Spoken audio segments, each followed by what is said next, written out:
All right, I'm back with another series of my Sight and Sound magazine where I talk about the articles that stood out to me. And, you know, at this point, it's Flow, because that's the only movie that I want to talk about this month and probably the next month and the rest of the year, because it's like, it was so good that I can't recommend it enough.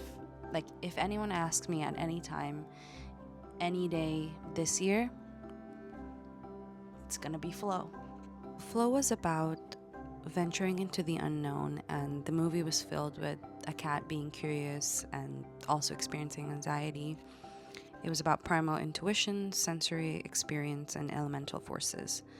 It focused on stories of loss and survival. Flow is directed by Gint Silbalaris, and he is an amazing director. One of the things I really appreciated about this article is, the director being honest about the fact that he doesn't like storyboards.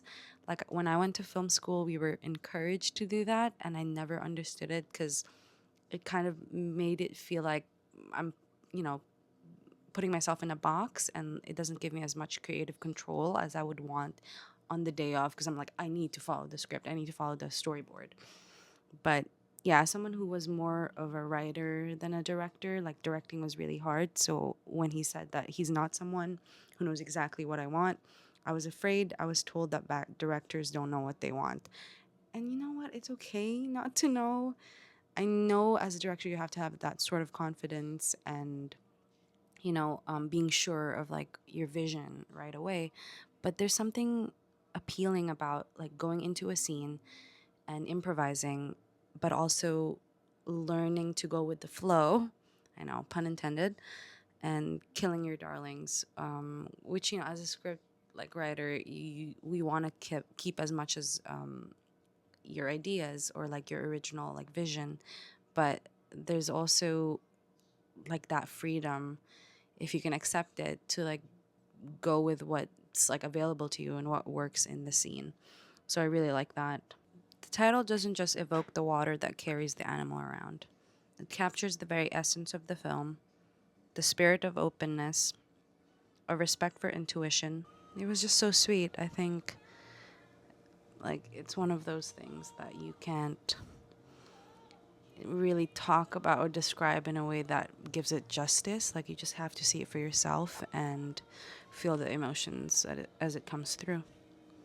The tears kept flowing indeed. What a beautiful film. Adorable and with a punch. If you have a heart, you'll cry your heart out.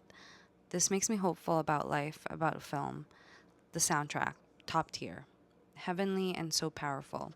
Sweet, smart, and unforgettable. So many layers to tackle, but in the end, it's about being curious and alive and taking in everything. That's all it takes. Like 5 out of 5 stars for sure. I think Flow really captured that spirit of, survival, but also like a cat that you follow who's always curious. It's playful, but it's also very like scared of what's happening around it. That it was, you were rooting for this cat. And like when I tell you I cried from start to finish, like that's exactly what happened. It was that kind of movie where you just sob through it and appreciate like life after you walk out of the theater. And that's something that I always am reaching for. So, like, highly recommend this film.